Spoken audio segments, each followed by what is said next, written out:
Olá pessoal, tudo bem?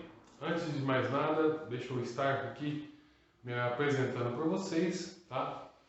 Meu nome é Stoessa, ou se vocês quiserem pode me chamar de Júnior. Sou professor de História e de Geografia aqui de vocês. Então toda sexta-feira a gente vai ter o conteúdo aí relacionado às disciplinas de História e de Geografia, tá? Para vocês que não me conhecem, tá? Estou aqui me apresentando para vocês, tá? E também peço a vocês que se inscrevam aqui no meu canal, o canal que eu chamo de Inacreditável História, onde eu vou estar abordando aí todos os assuntos relacionados, né, à história e à geografia, tá? Então, a única coisa que eu peço a vocês, né, é que vocês se inscrevam aqui no meu canal, tá? Deixe um joinha, tá? E comente aqui no vídeo qualquer dúvida, se tiver alguma sugestão por algum tema específico. Se tiver dúvida, professor, estou em dúvida mais especificadamente nesse tema, você pode aprofundar? Com certeza. Então, eu agradeço a vocês que a gente vai ter aí, né, um curso maravilhoso pela frente. Eu espero que vocês gostem muito das nossas aulas. Tento fazer elas o mais dinâmica possível, tá? Para vocês entenderem muito bem o conteúdo, tá? Então, sem mais delongas, galera, vamos aí à nossa primeira videoaula de hoje, onde a gente vai estar falando a história do Brasil com um tema específico sobre a República Velha. Ok, galera? Então, se liga aí na nossa videoaula de hoje.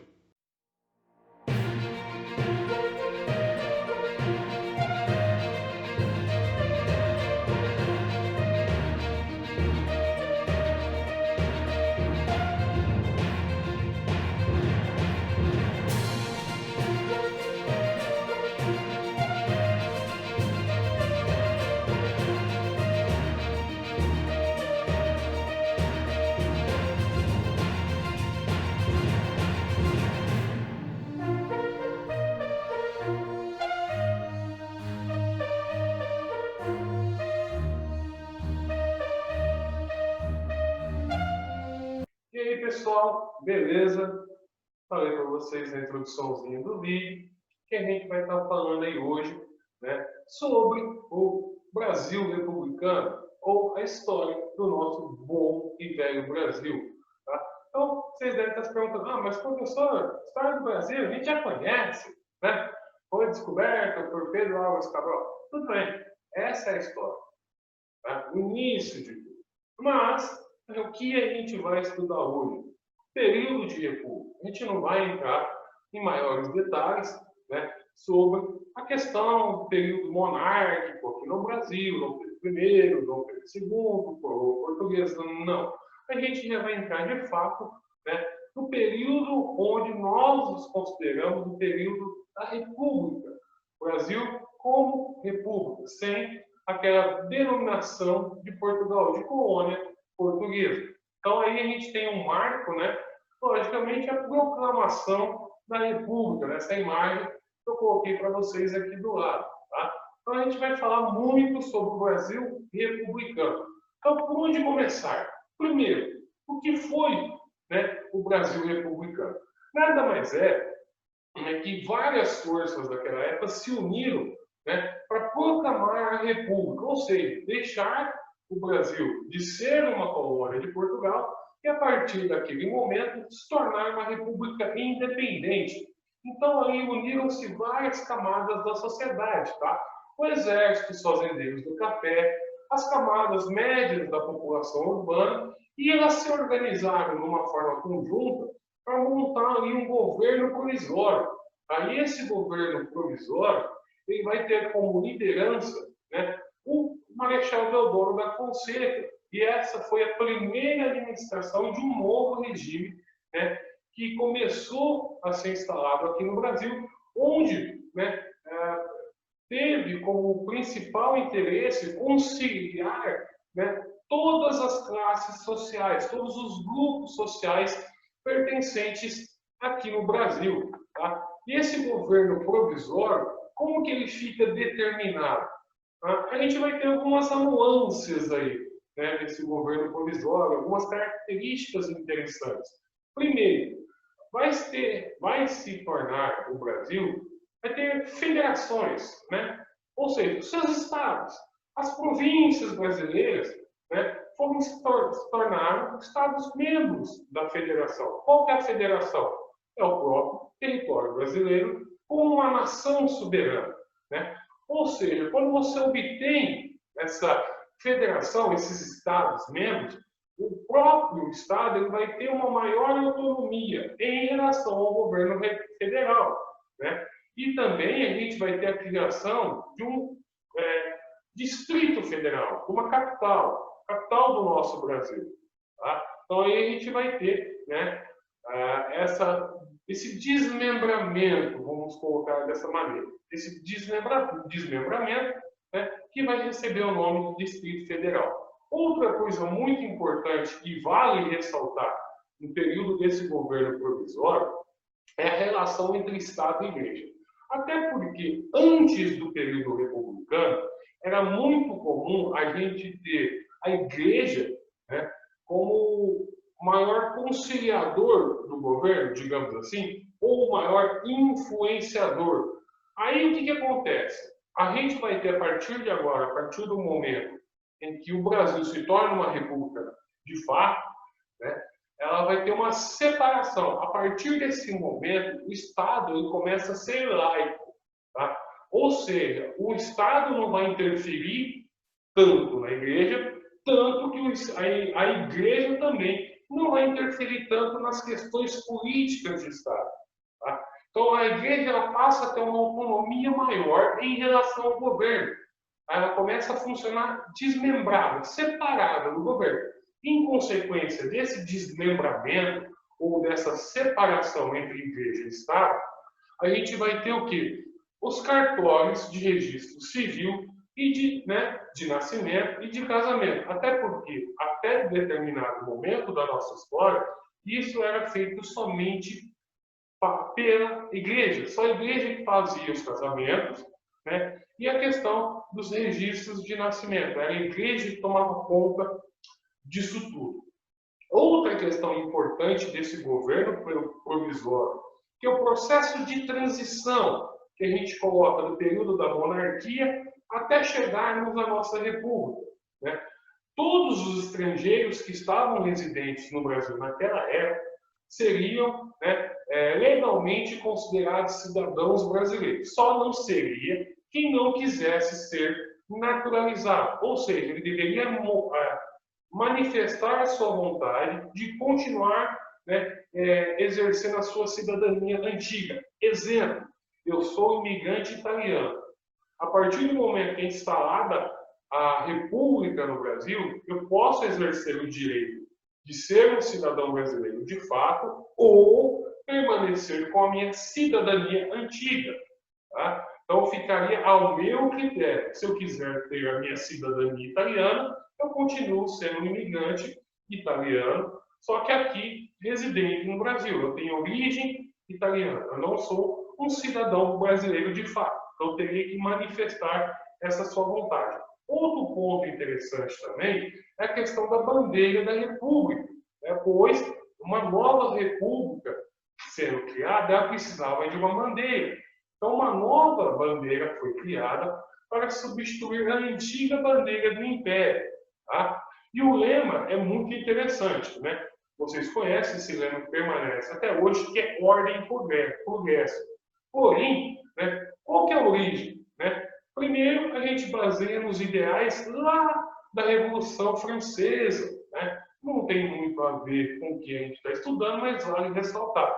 Por quê? A Revolução Francesa ela pregava o quê? A liberdade, igualdade e fraternidade baseada nos ideais positivistas.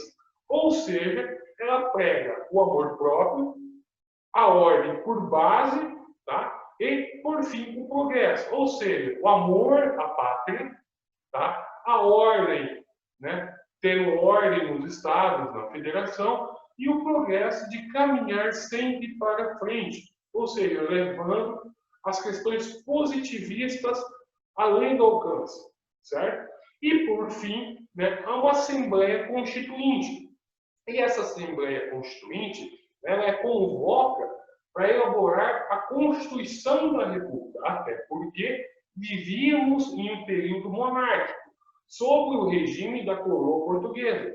O Brasil, passando a ser república, ele necessariamente precisa de uma Constituição, um conjunto de leis que vai reger, né, tudo o que se torna de legal aqui no Brasil, os direitos e os deveres de cada um dos seus cidadãos. Dando sequência aí, galera, a gente vai entrar, né, já no período republicano, a questão da República da Espada. Mas, detalhadamente, o governo de quem? Quem vai comandar, né, o Brasil nesse período da República da Espada? Vai ser o governo do Deodoro da Fonseca, o Marechal Deodoro da Fonseca. Pois, né, depois de termos elaborado a Constituição de 1891, né, a Assembleia Nacional Constituinte ela foi determinada, transformada em um Congresso Nacional. E nessa condição do Congresso, ela deveria eleger os primeiros presidentes e vice-presidente da República. E já naquela época já havia uma articulação política entre uma chapa governamental aliada ao governo, aquele governo provisório, e uma chapa oposicionista. E essa chapa oposicionista ela estava ligada aos interesses das oligarquias estaduais lideradas por Prudente de Moraes, que por sua vez ela foi derrotada, né, pois havia ali alguns rumores sobre um regime de intervenção militar para impor Deodoro caso ele não vencesse as eleições. Então, já naquela época, olha para vocês verem, lá em 1891, já havia rumores, né, de impor um regime militar caso Deodoro da Fonseca não ganhasse. Tá? Só que, em contrapartida, o que acontece? Naquela época, a gente elegia quem? O presidente de um partido. E, automaticamente, a gente poderia eleger um vice-presidente de um outro partido, que foi o que aconteceu. Tá? Deodoro da Fonseca, ele ganha a eleição, só que o vice dele não era do seu partido, era do partido da oposição. Então, o candidato à oposição vence a vice-presidência, né, que foi Floriano Peixoto. Então, imagina só na cabeça de como era a política naquela época. Imagina se a gente fosse pegar hoje, tá? O presidente sendo do PSDB e o vice do PT. Imagina como seria. Tá? Ou se a gente pegar, vamos colocar aí, o Bolsonaro como presidente e o Haddad como vice. Naquela época funcionava desse jeito. Mas não dispondo da maioria parlamentar, o próprio Deodoro da Fonseca ele vai sofrer várias derrotas no Congresso, que naquela época vetaram muitos dos seus projetos. E ele, Deodoro da Fonseca, não conseguindo viver e conviver politicamente em harmonia com o Congresso, simplesmente, o Deodoro da Fonseca ele dissolve o Congresso, tá? E prende os seus principais líderes, onde, nessa situação, ele vai receber o apoio de grande parte do Exército e de vários presidentes estaduais. Vale lembrar que, naquela época, a gente não chamava de governadores, a gente tinha presidentes de Estado. Mas, em decorrência de tudo isso, né, e sem alternativa e sem um apoio mesmo assim do Congresso, né, o Deodoro da Fonseca ele vai renunciar e entrega, né, o cargo ou o poder do Executivo ao seu vice-presidente de oposição, que era Floriano Peixoto, em 23 de novembro de 1891.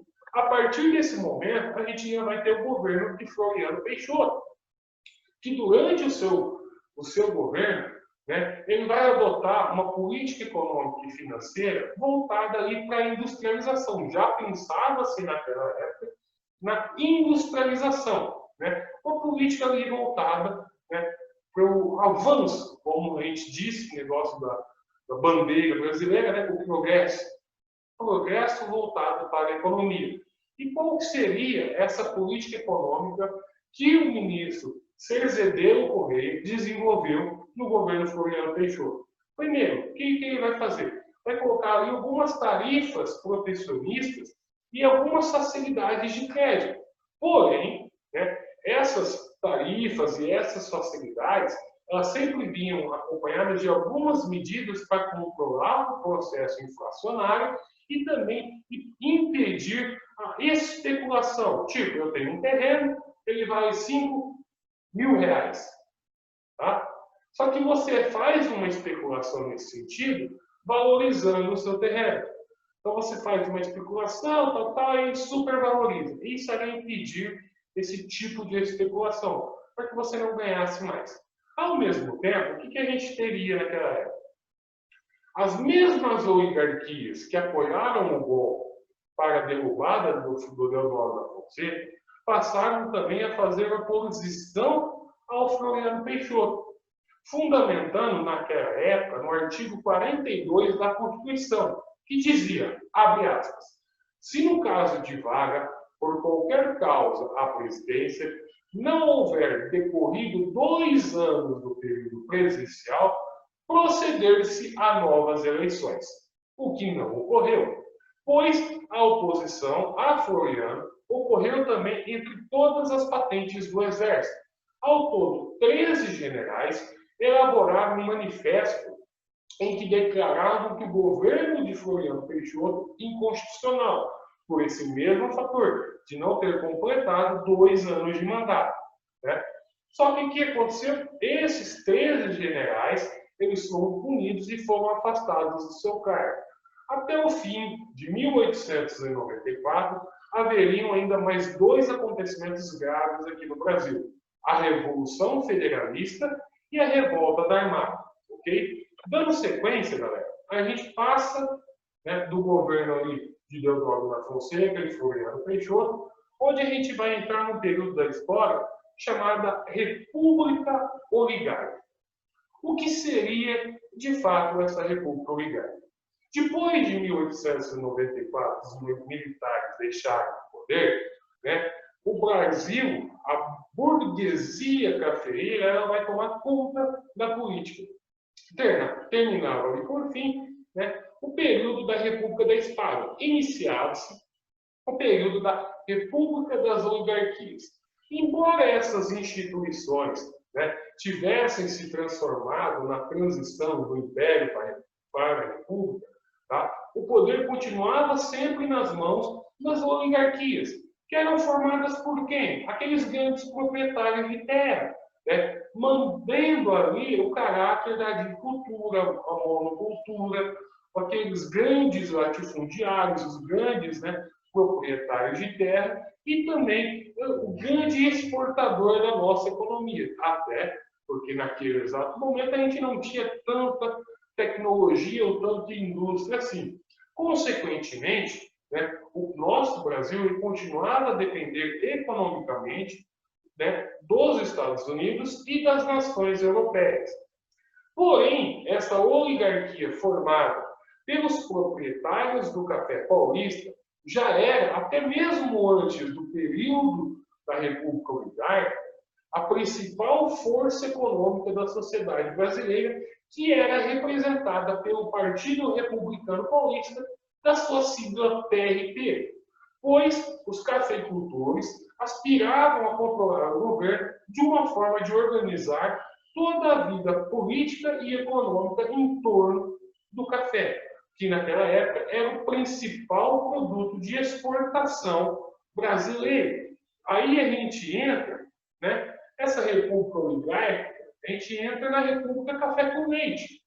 Tá?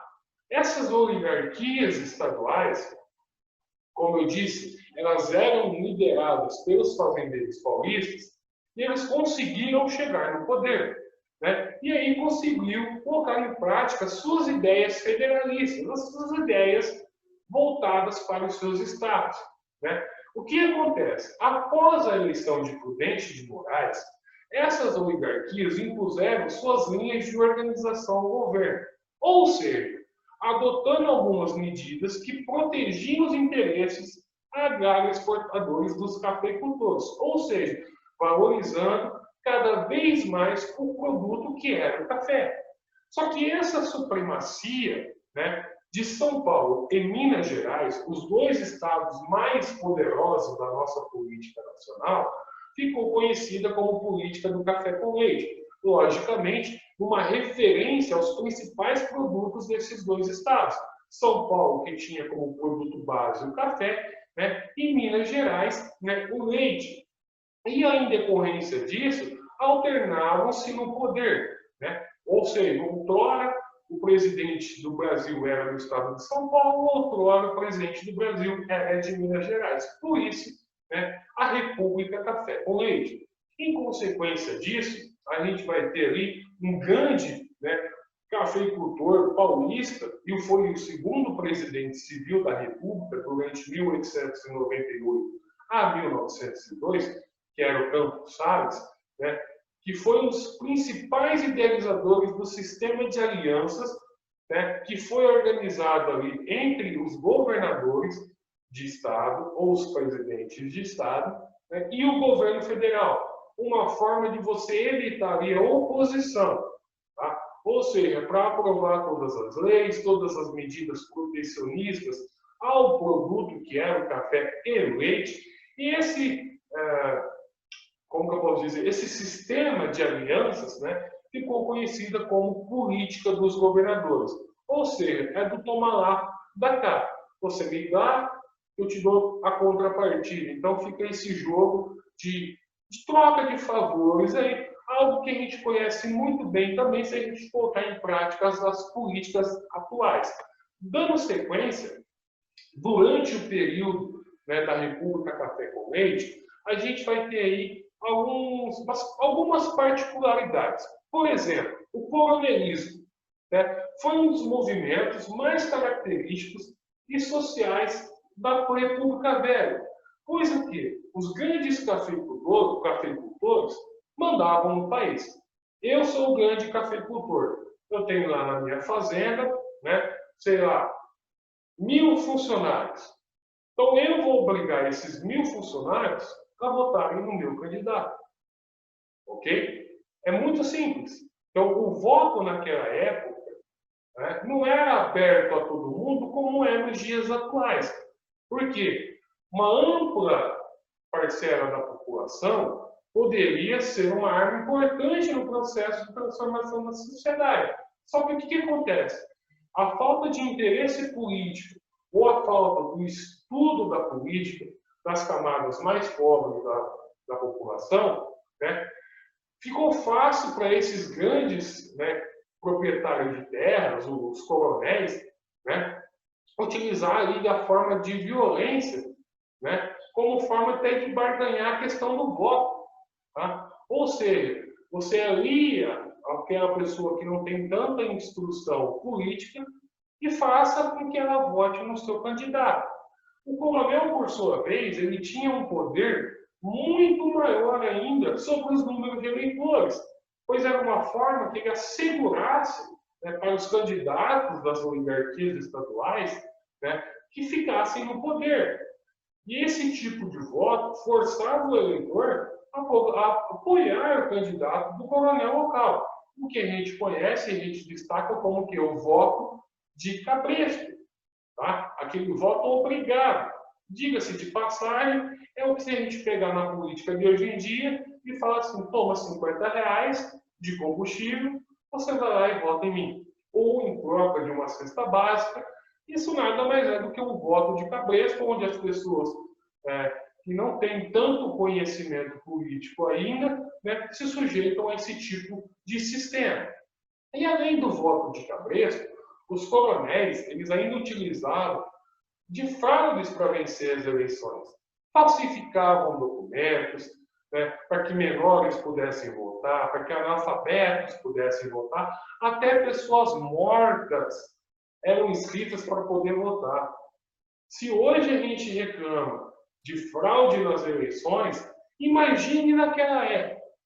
Então era muito comum a gente ter fraudes eleitorais, urnas violadas, votos adulterados e outras artimanhas ali para esses candidatos, né, se consolidarem no poder.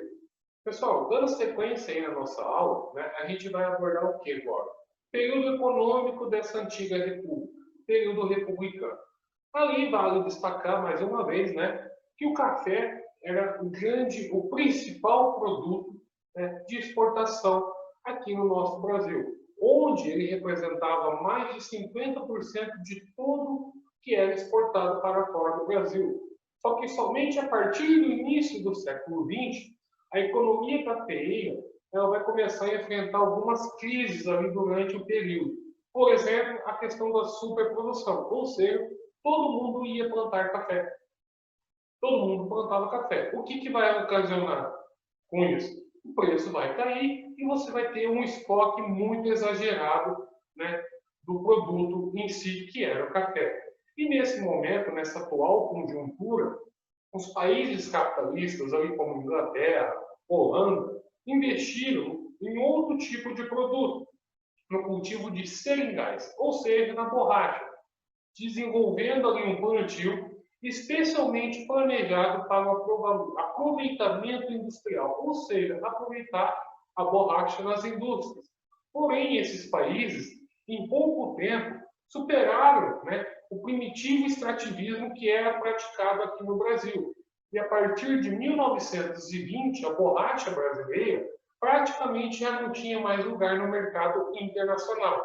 Foi a partir deste momento que a República Velha foi, durante muito tempo, período de glória para a economia cafeeira. Porém, né, foi nessa época que o crescimento das indústrias ganhou um novo impulso. Em decorrência disso, a gente vai ter o quê? Os movimentos sociais. Porque a partir do momento que a indústria ela começa a ter um impulso cada vez mais forte, né, o movimento social, aqueles voltados, né, para os trabalhadores já da indústria, começam a ter ali o seu processo, digamos assim, de voz ativa, digamos assim. Como que surgem esses movimentos sociais? Surge, em primeiro momento, né, com a Revolução Russa lá de 1917. Olha para vocês verem a interferência que a gente tem de um país de fora para interferir aqui no nosso, desde aquela época até os dias atuais. Tá? Em decorrência da Revolução Russa, surge aqui no Brasil, em 1922, o Partido Comunista Brasileiro, que era inspirado nos ideais comunistas, né, da própria Revolução. Ideais voltados para uma economia mais planificada, né, voltada para o interesse coletivo e o bem-estar da sociedade, o bem-estar coletivo. Né? Só que no Brasil, as propostas, né, que foram colocadas em prática pelos comunistas representavam o quê? Uma esperança, né, de uma vida digna e justa para os operários. Tá? O que na prática não ocorreu de fato, pois, né, o próprio Partido Comunista Brasileiro, no início, ele foi até bem recebido pelos líderes operários. Só que, no entanto, logo depois da sua fundação, o Partido Comunista ele foi fechado pela polícia, sobrevivendo de uma forma clandestina, pois, naquela época, alegava-se que o Partido Comunista era um órgão comandado por países estrangeiros, de fato é, e contrário à ordem pública aqui do Brasil. E mesmo assim o governo, assustado com esse movimento operário, né, e próprios industriais, eles resolveram ali negociar.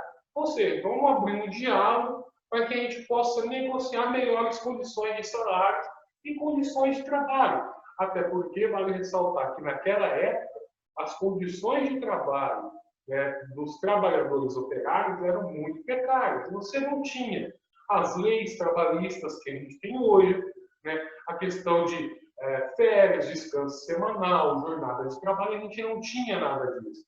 Tá? O que acontece?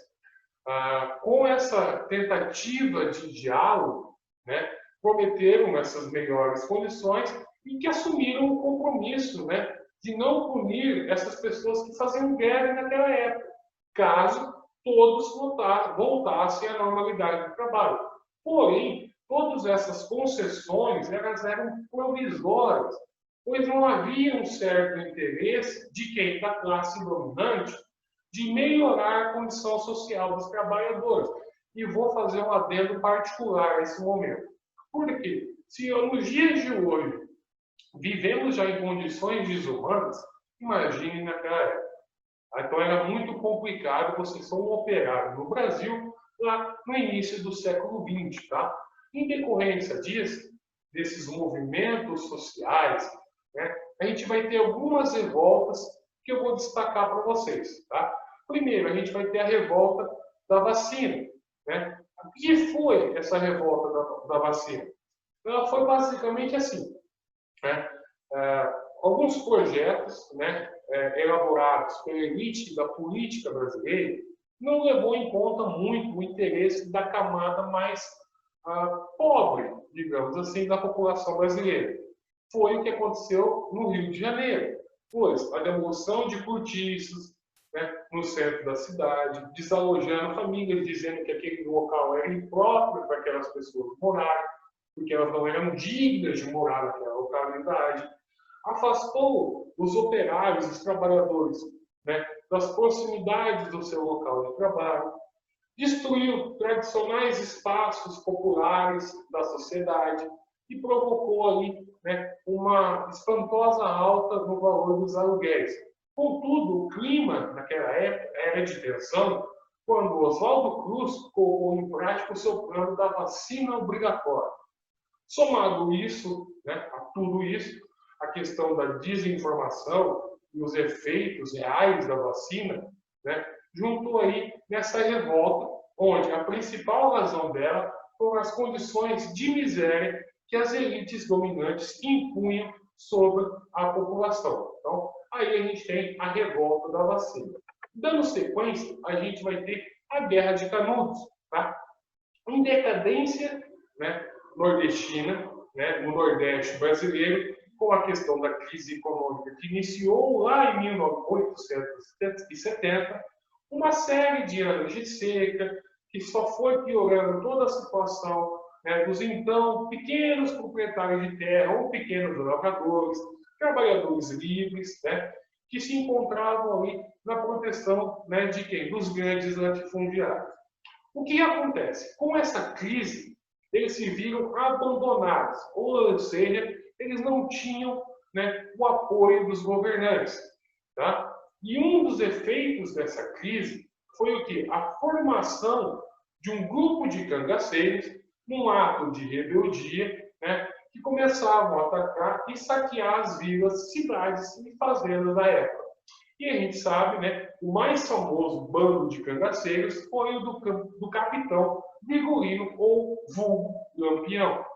Só que naquela época, em Canudos, né, a gente teve também um arraial no interior do estado da Bahia, onde o líder religioso Antônio Conselheiro juntou-se a muitos seguidores, alarmando os fazendeiros, a Igreja Católica e as autoridades.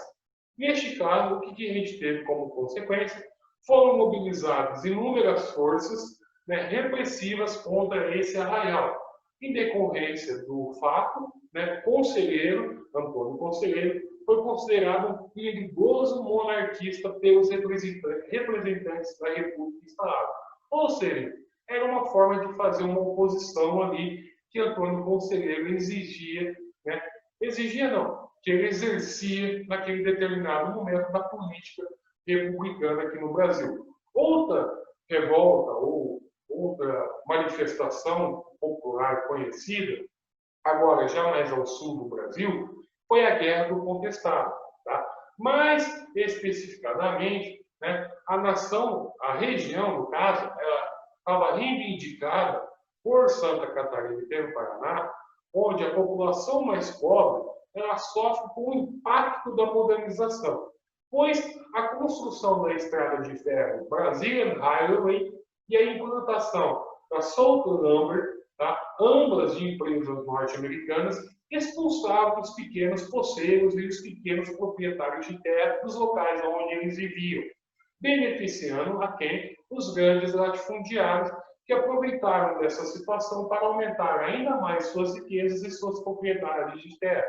Da mesma forma que ocorreu na região nordestina, essa situação, né, agravou ainda mais a crise social e deu origem a um movimento messiânico de tragédias consequências. pois a guerra do contestado, né, matou milhares de pessoas em decorrência dos atos de violência, né, que os seguidores do monge João Maria foram tratados, né? Então, ali foram considerados fanáticos e monarquistas que conspiravam contra a República. Eles queriam que voltasse o período da monarquia. Ao final de tudo isso, poucos desses, né, fanáticos ali, ou seguidores do monge João Maria, sobraram em decorrência disso. Dando sequência, a gente vai ter a revolta da Chibata, tá? Pois, naquele determinado momento, a Marinha brasileira era dominada pelos setores mais conservadores e reacionários da sociedade brasileira, onde, por sua vez, ela exigia uma disciplina mais férrea dos marinheiros, quase sempre de origem humilde, pois a lei da Chibata era um castigo aplicado aos marinheiros por qualquer atitude considerada de indisciplina. Né? E no dia, né, perdão, na noite de novembro, de 22 de novembro de 1910, um dos marinheiros do navio Minas Gerais, sob a liderança de João Cândido, depôs, né, contra o chamado Almirante Negro. Eles se rebelaram e assumiram ali o comando da embarcação, matando até vários oficiais. E estes marinheiros, eles queriam o quê? O fim dessa lei da Chibata, que era, né, a questão de você punir por indisciplina, né? Porém, né, os marinheiros rebelados ameaçaram bombardear a cidade do Rio de Janeiro caso não fossem atendidos. A princípio, né, as reivindicações foram aceitas e todos os marinheiros ali foram anistiados. Porém, né, depois, né, que acabou a revolta da Chibata, esses mesmos marinheiros eles foram duramente castigados, né? A única coisa que eu posso falar que de positivo realmente aconteceu foi que logo depois aboliu-se, né, a Chibata na Marinha e a prova da capacidade de organização e liderança de um homem do povo, ou seja, quando uma pessoa ela tem a vontade, ela tem a necessidade de melhor, ela consegue mobilizar várias pessoas para que o bem maior, né, o bem coletivo, o interesse melhor para as pessoas sejam colocados em prática. Tá? E aí a gente tem a questão do tenentismo. Esse é muito importante, porque, meus alunos, ele vai dar o pontapé inicial para a nossa aula da semana que vem. Tá? Porque, apesar da agricultura ainda ser dominante, as atividades urbanas, principalmente a industrial, passou a ter um peso um pouco mais importante na sociedade, pois essa mesma sociedade ela estava se tornando um pouco mais complexa, pois a política de governo dos cafeicultores prejudicava não só os operários, mas também as camadas médias da população urbana. E foi desta camada que surgiu uma intensa oposição ao poder dos cafeicultores. Tá? Lembrando, esse movimento tenentista ele vai impulsionar o que a gente vai conhecer posteriormente, a gente vai estar vendo na aula seguinte, que é a Revolução de 1930. Sem dar spoiler, mas é o que a gente vai estar estudando a partir da semana que vem. Então, quando esse movimento tenentista surge, ele é um movimento político-militar que, através da luta armada, pretendia conquistar o poder e fazer reformas na sociedade de base, pois os próprios tenentes pregavam a moralização da administração pública e o fim da corrupção eleitoral. Lembrando que ainda a gente estava vivendo aquela mesma situação dos coronéis, do voto do cabresto, né, que ainda mandavam, né, nas eleições e na política aqui no Brasil. Pois eles queriam que acabasse, por sua vez, o voto do cabresto, criasse uma justiça eleitoral que ela serviria como base autônoma e honesta, onde defenderiam a questão do nacionalismo econômico e uma reforma ali também na educação pública para que o ensino tivesse direito a todos os cidadãos brasileiros, porque só poderiam estudar e, infelizmente, aqueles que tinham condições financeiras para tal feito. Dando sequência ainda, falando sobre o tenentismo, né, e já dando um pouco de spoiler aí, porque a gente vai estar vendo semana que vem, a primeira revolta tenentista ela vai eclodir em 5 de julho de 1922. E essa revolta, né, ocorreu no Forte de Copacabana e ela foi liderada por 18 tenentes que, reunindo uma tropa de aproximadamente 300 homens, decidiram agir contra o governo e impedir a posse do presidente Arthur Bernardes, grande cafeicultor. Essa revolta veio a provocar o quê? Tinha como interesse uma, como que eu posso dizer assim, além de impedir a posse do Arthur Bernardes, né, era uma questão de você responder imediatamente, né, contra a questão da oligarquia que ainda estava presente aqui no Brasil. Porém, né, esse movimento foi fracassado, pois a revolta no Forte de Copacabana, né, fez com que Arthur Bernardes tomasse posse à presidência da República, porém, ele logo posteriormente ele vai ter que enfrentar uma nova revolta tenentista, que é a Revolução de 1924. Em decorrência de tudo isso, o general Isidoro Dias Lopes, percebendo que ele não tinha mais condições de decidir, ele decidiu abandonar a cidade de São Paulo e, com uma numerosa e bem armada tropa, formou a Coluna Paulista, que tinha como objetivo continuar a luta contra o governo, levando essa revolução, esse movimento tenentista, para outros estados do Brasil.